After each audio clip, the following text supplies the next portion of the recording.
Hello hi అండి, welcome back to our YouTube channel. నేను మీ మేఘన. నేను ఈరోజు మీకు ఒక 15-20 డేస్ స్టాక్ ఉండే రవ్వ లడ్డు అయితే చూపించబోతున్నా. రవ్వ లడ్డు చూపించే ముందు నా ఛానల్ని సబ్స్క్రైబ్ చేసుకుని అలాగే వీడియోని లైక్ చేయండి. ఇప్పుడు మనం రవ్వ లడ్డుకి కావాల్సిన ఐటమ్స్ అయితే చూసేసుకుందాం రండి. నేనైతే అన్నీ ఒక బౌల్లోకి అయితే పెట్టేసుకున్నాను. ఒక కొబ్బరి అయితే తురుముకున్నా, అలాగే ఒక 1/4 కేజీ కన్నా కొంచెం తక్కువ షుగర్ అయితే తీసుకున్నాను, అలాగే జీడిపప్పు, అలాగే ఇవి యాలకులు 5 అయితే తీసుకున్నాను, 1/2 కేజీ రవ్వ తీసుకున్నా, అలాగే ఒక గ్లాసు మిల్క్ అయితే తీసుకున్నాను. ఇప్పుడు మనం రెడీ చేసుకుని చూసేద్దాము. ఇప్పుడు మనం రవ్వ అయితే వేయించేసుకుందాము. లైట్గా వేయించుకోవాలి రవ్వని. మనం ఎక్కువ వేయించుకునే కొద్దీ బాగుండదు, అందుకని లైట్గా హీట్ చేసుకోవాలి. ఇది చిరోటి రవ్వని బొంబాయి రవ్వ కానీ అంటారు కొంతమంది. అలాగే ఒక పక్కన పాలు అయితే పెట్టుకుంటున్నాను. పాలని బాగా మరిగించాలి, అందుకని నేను పాలు ముందుగానే పెట్టేసుకుంటున్నాను. చిన్న ఫ్లేమ్ పెట్టుకొని మనం రవ్వ అయితే వేయించుకోవాలి. నేనైతే కొంచెం నెయ్యి వేస్తున్నాను వేయించుకునే దాంట్లోకి. ఈ లడ్డూలను చిన్నపిల్లలు అయితే చాలా బాగా ఇష్టపడతారు. రవ్వ అయితే హీట్ అయిపోయిందండి. మనం ఇప్పుడు దీన్ని సపరేట్ చేసుకున్నాము. రవ్వ అయితే వేయించేసుకున్నాం కదండి. ఇప్పుడు మనం లైట్గా కొబ్బరిని కూడా వేయించుకున్నాము.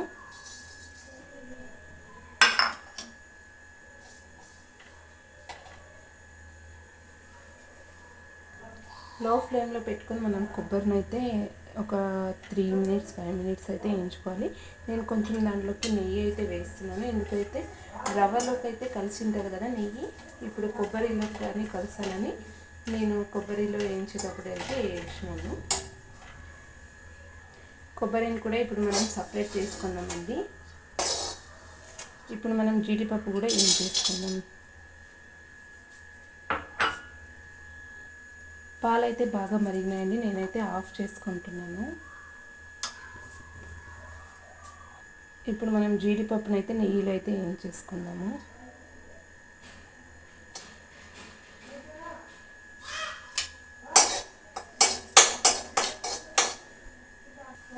ఇప్పుడు ఈ బాదం పప్పు కూడా మనం సపరేట్ చేసేసుకుందాం.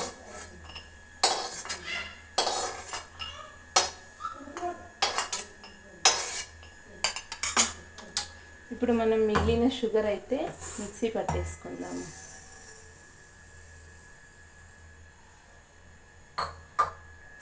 షుగర్ని అయితే మిక్సీ పట్టేసుకున్నానండి. నేనైతే 5 యాలకులు అయితే తీసుకున్నాను కదా.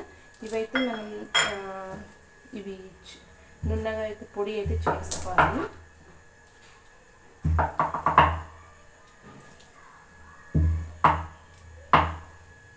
ఇలా అయితే అయిపోయింది. మనం దీన్ని రవ్వలోకి అయితే మిక్స్ చేసుకుందాము.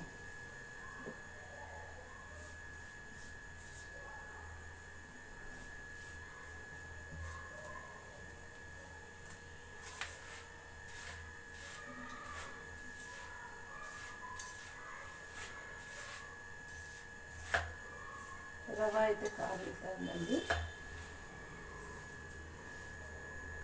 నేనైతే పెద్ద పెనుగులోకి అయితే వేసుకుంటున్నాను, ఎందుకంటే మనం కలిపేకైతే ఈజీగా ఉంటుంది. అలాగే మనం దీంట్లో కొబ్బరి అయితే మిక్స్ చేసుకుంటాము.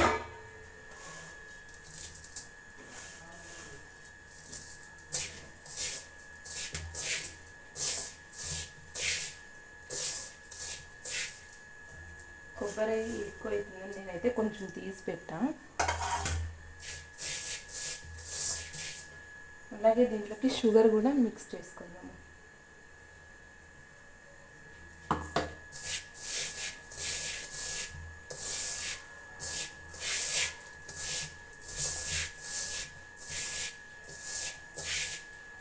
ఇలా షుగర్ వేసుకొని మనం బాగా అయితే కలుపుకోవాలి. ఇలా కలుపుకోవడం వల్ల మనకు రవ్వకు అంతా కలిసేసుకుంటుంది షుగరు. నేనైతే కొంచెం టేస్ట్ అయితే చూస్తాను, ఎందుకంటే షుగర్ అయ్యిందో లేదో అని. షుగర్ కొంచెం తక్కువ ఉంది, అందుకనే మొత్తం వేసేసుకుంటున్నాను.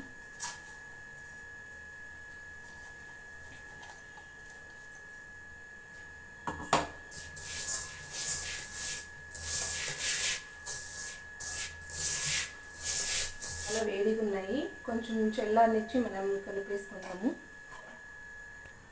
పాలైతే చల్లారిపోయినాయండి. నేనైతే కొంచెమే పోసుకొని దాన్ని లడ్డూలు అయితే కలుపుతున్నాను.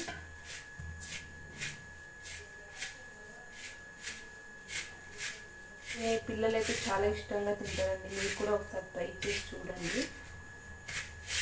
మేమైతే చిన్నపిల్లలకి ఎక్కువ ఇవ్వద్దు, ఎందుకంటే దీంట్లో మనం షుగర్ అయితే యాడ్ చేసినాం కదా, అందుకని నేనైతే షుగర్ ఇవి ఎక్కువ ఇయ్యద్దని సజెస్ట్ అయితే చేస్తాను.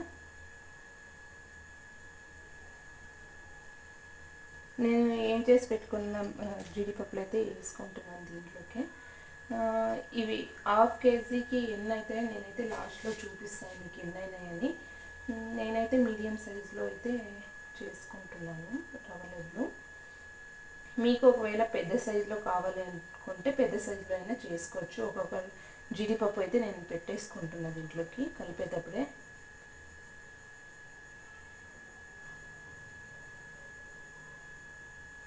ఇది చూడండి, ఈ సైజులో అయితే నేను కలిపేసుకున్నాను. లాస్ట్లో చూపిస్తాయి ఎన్నైనాయని. అంతే అండి, రవ్వ లడ్లు అయితే కలిపేది అయిపోయింది. నేనైతే ఒక గ్లాస్ పాలు తీసుకున్నాను కదా, నాకైతే ఇంకా కొన్ని పాలు అయితే మిగిలినాయి. ఈ చిన్న రవ్వ లడ్డు చూడండి ఎంత బాగుందో. అంతే అండి, రవ్వ లడ్లు అయితే రెడీ అయిపోయినాయి. నాకైతే ఒక హాఫ్ కేజీకి 20 లడ్లు అయితే అయినాయి. మనము నార్మల్గా ఒక కేజీకి చేసుకుంటే దీనికన్నా కొంచెం పెద్ద సైజ్ చేసుకుంటే 35 అలా అయితే అవుతాయి. నేనైతే చూడండి నార్మల్ సైజులో అయితే చేసుకున్నాను, అందుకని నాకైతే 20 అయితే అయినాయి. ఇప్పుడు మనం టేస్ట్ అయితే చూసేద్దాం. కావాలా మీకు? తీసుకొని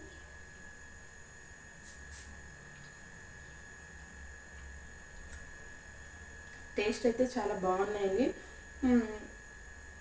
కొంచెం షుగర్ అయితే ఎక్కువ అయింది, పర్లేదు తినచ్చు, ఎందుకంటే మనం తినేదే ఒకటో రెండో, ఇంట్లో వాళ్ళందరికీ కావాలి కదా 20 అంటే, అందుకని చాలా బాగున్నాయి. కొంచెం షుగర్ ఎక్కువైంది అంతే. అంతే అండి, రవ్వ లడ్లు అయితే రెడీ అయిపోయినాయి. ఒకసారి మీరు కూడా ట్రై చేసి చూడండి ఎలా వస్తాయి. మీ పిల్లలు ఒకవేళ బాగా తినేలా ఉంటే ఒకసారి బెల్లంతో కూడా ట్రై చేయండి, ఎందుకంటే షుగర్ అయితే మనం చిన్నపిల్లలకి ఇవ్వకూడదు కదా, అందుకని బెల్లంతో ఒకసారి ట్రై చేయండి. నేను ఒకసారి ట్రై చేస్తాను, బాగా వచ్చింటే వీడియో అయితే సెండ్ చేస్తాను. నా వీడియో మీకు నచ్చినట్లయితే నా ఛానల్ని సబ్స్క్రైబ్ చేసుకుని అలాగే వీడియోని లైక్ చేయండి. బాయ్.